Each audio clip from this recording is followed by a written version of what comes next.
എന്താണ് ഈ ദുനിയാവിൽ നമുക്ക് അനുഭവിക്കാൻ കഴിയുന്ന ഏറ്റവും വലിയ മധുരം? ഈ ദുനിയാവിലെ ഏറ്റവും വലിയ മധുരം എന്ന് പറഞ്ഞാൽ അള്ളാഹുവിനെ അറിയലാണ്, നമ്മുടെ റബ്ബിനെ അറിയലാണ്. റബ്ബിനെ മനസ്സിലാക്കേണ്ട രൂപത്തിൽ മനസ്സിലാക്കലാണ് ഈ ദുനിയാവിൽ നമുക്ക് നേടാൻ കഴിയുന്ന ഏറ്റവും വലിയ മധുരം.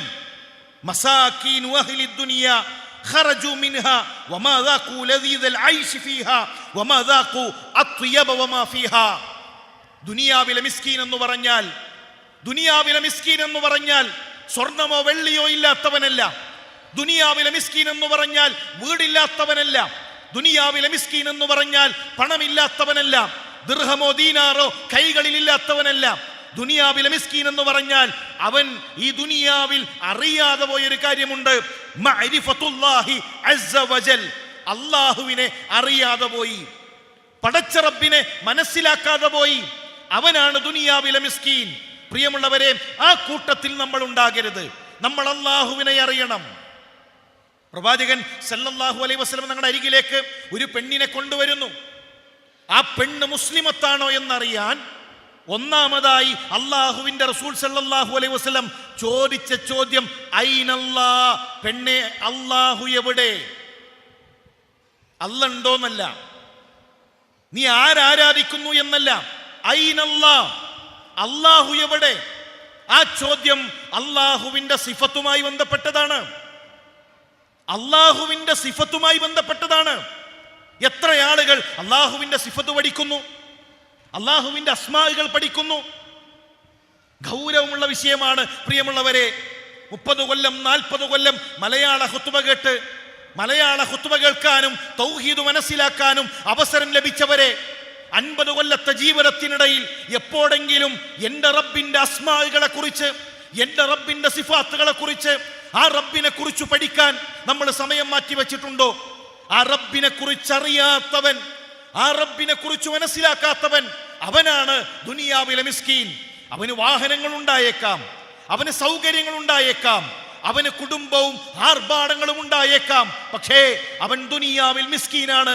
കാരണം അവന്റെ റബ്ബിനെ കുറിച്ച്, റബ്ബിന്റെ നാമങ്ങളെ കുറിച്ച്, റബ്ബിന്റെ സിഫാത്തുകളെ കുറിച്ച് അവൻ മനസ്സിലാക്കിയിട്ടില്ല.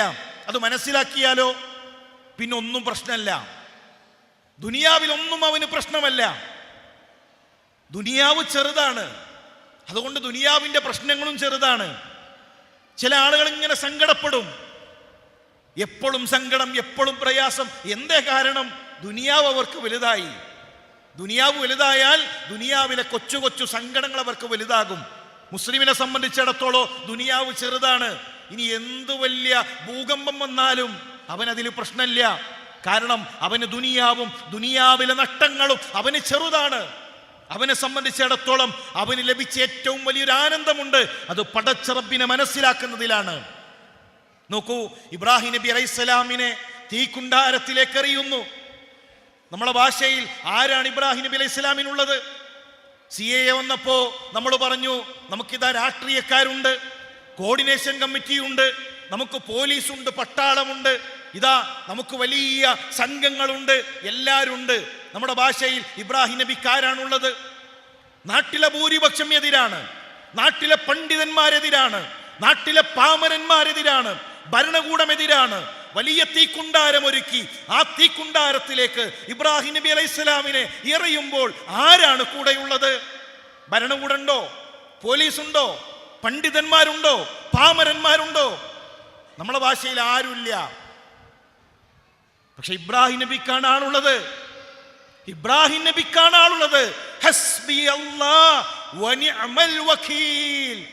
ഹസ്ബി അല്ലാഹ്, എനിക്കെന്റെ റബ്ബ് മതി, എനിക്കെന്റെ റബ്ബ് മതി. ഹസ്ബി അല്ലാഹ്. ആ ഇബ്രാഹിം നബിക്കാണ് ആളുണ്ടായിരുന്നത്. അല്ലാഹു കൂടെയുണ്ട് എന്ന ബോധം. ഒരു പ്രശ്നത്തിലും ഒരു അതിശക്തമായ ഒരു തീക്കുണ്ടാരം, കരിച്ചുകളയുന്ന തീക്കുണ്ടാരം മുന്നിലുണ്ടായപ്പോഴും അതിനെ തണുപ്പേകുന്ന ഒരു വിശ്വാസം ഹൃദയത്തിലുണ്ടായിരുന്നു. യൂനുസ് നബി അലൈഹിസ്സലാം കടലിലേക്ക് എറിയപ്പെടുന്നു. കടലിന്റെ അടിത്തട്ടിൽ രാത്രിയുടെ ഇരുട്ട്, കടലിന്റെ ഇരുട്ട്. ആ കടലിന്റെ അടിത്തട്ടിൽ ഒരു മത്സ്യത്തിന്റെ വയറ്റിൽ എന്തു പ്രതീക്ഷയാണുള്ളത്? ഭൗതികമായി ചിന്തിച്ചാൽ എന്തു പ്രതീക്ഷയാണുള്ളത്? യൂനുസ് നബി അലൈഹി സ്വലാം അവിടുന്ന് പ്രാർത്ഥിച്ചല്ലോ. നമുക്ക് ആ പ്രാർത്ഥനയിൽ എവിടെയെങ്കിലും ഒരു പ്രാർത്ഥനയുടെ പദം കാണാൻ കഴിയോ? പടച്ചോനെ എന്നെ രക്ഷപ്പെടുത്തണേ എന്ന് പറഞ്ഞോ? പടച്ചോനെ ഇതാ അകപ്പെട്ടു, എന്നെ ഒന്ന് കരകയറ്റണേ എന്ന് പറഞ്ഞോ? അങ്ങനെ എന്തെങ്കിലും ഒരു വിളിയുണ്ടോ? അങ്ങനെ എന്തെങ്കിലും ഒരു ചോദ്യമുണ്ടോ? ഒന്നുമില്ല. ഒരൊറ്റ കാര്യമേ പറഞ്ഞിട്ടുള്ളൂ, ഒരു കാര്യമേ പറഞ്ഞിട്ടുള്ളൂ. ആ രാത്രിയുടെ ഇരുട്ടിൽ, കടലിന്റെ അടിത്തട്ടിൽ, മത്സ്യത്തിന്റെ വയറ്റിൽ ലാ ഇലാഹ ഇല്ലാ അൻത സുബ്ഹാനക ഇന്നി കുന്തു മിനൽ ളാലിമീൻ. ലാ ഇലാഹ ഇല്ലാ അൻത, പടച്ചോനെ എനിക്ക് ചോദിക്കാൻ നീയല്ലാതെ മറ്റൊരാളില്ല, എന്റെ ഇബാദത്തുകൾ നിനക്കാണ്. എന്താണ് സംഭവിച്ചത്? മത്സ്യം കരയിലേക്ക് യൂനുസ് നബി അലൈഹിസ്സലാമിനെ എത്തിച്ചു. പ്രിയമുള്ളവരെ, മഹാനായ സാലിഹ് നബി അലൈഹിസ്സലാം പരിചയപ്പെടുത്തിയ ഒരു പരിചയപ്പെടുത്തലുണ്ട്. അള്ളാഹുവിനെ ശിർക്ക് ചെയ്യുന്ന, വിഗ്രഹങ്ങളെ ആരാധിക്കുന്ന, അല്ലാഹു അല്ലാത്തവരോട് തേടുന്നവരുടെ മുന്നിൽ ചെന്നുകൊണ്ട് റബ്ബിനെ പരിചയപ്പെടുത്തി. ഇന്ന റബ്ബി ഖരീബുൻ മുജീബ്. അറിയുക മനുഷ്യരെ, എന്റെ റബ്ബാരാണെന്ന് അറിയുമോ? ഖരീബാണ്, അരികിലുണ്ട്, ചോദിച്ചാൽ ഉത്തരമുണ്ട്. മുജീബ്, ഞാൻ ചോദിച്ചാൽ ഉത്തരം നൽകുന്നവനാണ്. വെറൊരു പ്രസംഗമല്ല, വെറുതെ പ്രസംഗിച്ചു പോയതല്ല, ജീവിതം കൊണ്ട് കാണിച്ചു തന്നു. എന്റെ റബ്ബ് ഉത്തരം നൽകുമെന്ന ആ ഉറച്ച വിശ്വാസം. അല്ലേ, ശത്രുക്കൾ പറയാണ്, സാലിഹ് നിനക്ക് കഴിയോ? ഒരു പാറക്കെട്ട് കാണിച്ചിട്ടാണ് പറയുന്നത്. ആ പാറക്കെട്ടിന്റെ ഉള്ളിൽ നിന്ന് ഒരു ഒട്ടകത്തെ പുറത്തു കൊണ്ടുവരാൻ നിനക്ക് കഴിയുമോ? അങ്ങനെ ഒരു പ്രതിഭാസം ഈ ഭൂമിയിലുണ്ടോ? പാറയുടെ ഉള്ളിൽ നിന്ന് ഒട്ടകം പുറത്തേക്ക് വരാം, അങ്ങനെ ഒരു പ്രതിഭാസം ഈ ഭൂമിയിലുണ്ടോ? പക്ഷെ ആ പാറന്റെ മുന്നിൽ ചെന്ന് കൈകൾ ഉയർത്തി പ്രാർത്ഥിക്കുന്ന സാലിഹ് നബി അലൈഹിസ്സലാം, പടച്ചോനെ ഈ പാറയുടെ ഉള്ളിൽ നിന്ന് ഒരു ഒട്ടകത്തെ പുറത്തേക്ക് കൊണ്ടുവരണേ. അല്ലാഹു കൊടുത്തില്ലേ? എന്തായിരിക്കും ആ ഒരു വിശ്വാസം? എന്റെ റബ്ബിനത് കഴിയും എന്ന ഉറച്ച വിശ്വാസം. നമ്മൾ എന്തിനാണ് തളർന്നു പോകുന്നത്? കടങ്ങളുണ്ടോ? ചോദിക്കൂ പ്രിയമുള്ളവരെ നമ്മുടെ റബ്ബിനോട്. ശാരീരികമായ പ്രയാസങ്ങളുണ്ടോ? ഡോക്ടർമാർ ഇതാ ഞങ്ങളുടെ വൈദ്യശാസ്ത്രത്തിൽ ഇനി പരിഹാരങ്ങളില്ല എന്ന് വിധി എഴുതിയിട്ടുണ്ടോ? പ്രകൃതി പ്രതിഭാസങ്ങളെ മാറ്റിമറിക്കുന്ന ഖാലിഖായ, റാസിഖായ, മുദബ്ബിറായ ഒരു റബ്ബിൽ വിശ്വസിക്കുന്നവരെ എന്തിനാണ് നിരാശ? ആ റബ്ബിലേക്ക് തേടാൻ നമുക്ക് സാധിക്കണം. ഹാത്തിമുൽ അസം, ഹജ്ജിന് പോകാൻ ഒരു ആഗ്രഹം. ഹജ്ജിന്റെ കാലം ഇങ്ങനെ അടുത്തു വന്നപ്പോ മനസ്സിൽ വല്ലാത്ത സങ്കടം. ചില മക്കളുണ്ട്, ഉപ്പയുടെ മുഖത്ത് നിന്ന്, ഉമ്മയുടെ മുഖത്ത് നിന്ന് അവരുടെ ദുഃഖങ്ങൾ ഇങ്ങനെ വായിച്ചെടുക്കും. മോള് വന്നിട്ട് ചോദിച്ചു, ഉപ്പ സങ്കടമുണ്ടോ? എൻ്റെ ഉപ്പച്ചിക്ക് സങ്കടമുണ്ടോ? എങ്കിൽ എൻ്റെ ഉപ്പ പറയ്, എന്താണ് ഉപ്പാന്റെ സങ്കടം? അദ്ദേഹം പറഞ്ഞു, മോളെ ഹജ്ജിന് പോകാൻ ആഗ്രഹമുണ്ട്, പക്ഷേ പോകാനുള്ള പണം കയ്യിലില്ല. ആ പെൺകുട്ടിയുടെ ചോദ്യം, ഉപ്പയുടെ റിസ്ക് ഉപ്പാന്റെ കയ്യിലാണോ പടച്ചോന്റെ കയ്യിലാണോ? ഉപ്പാന്റെ കയ്യിലാണോ പടച്ചോന്റെ കയ്യിലാണോ? അള്ളാഹുവിന്റെ കയ്യിലാണ്. അല്ലാഹു യർസുഖുക്. ഉപ്പ പടച്ചോൻ റിസ്ക് തരും, എൻ്റെ ഉപ്പ പോകണം. വീട്ടിലെ കാര്യങ്ങൾ ആര് നോക്കും? പെൺമക്കളാണ്. ആ പെൺമക്കൾക്കുള്ള ഭക്ഷണം ഒരുക്കണം, സൗകര്യങ്ങൾ ഒരുക്കണം. അതാരു ചെയ്യും? ആ പെൺകുട്ടിയുടെ അടുത്ത ചോദ്യം, ഉപ്പ ഞങ്ങളുടെ റിസ്ക് ഉപ്പാന്റെ കയ്യിലാണോ പടച്ചോന്റെ കയ്യിലാണോ? അദ്ദേഹം പറഞ്ഞു, അള്ളാഹുവിന്റെ കൈകളിലാണ്. അല്ലാഹു യർസുഖ്നി, പടച്ചോ ഞങ്ങൾക്ക് റിസ്ക് തരും, എൻ്റെ ഉപ്പ പോയിക്കോ. അദ്ദേഹം യാത്ര പുറപ്പെട്ടു. ചരിത്രത്തിൽ കാണാം, ആ സൈന്യത്തിന്റെ, ആ യാത്രാ സംഘത്തിന്റെ ഏറ്റവും പിറകിലാണ്.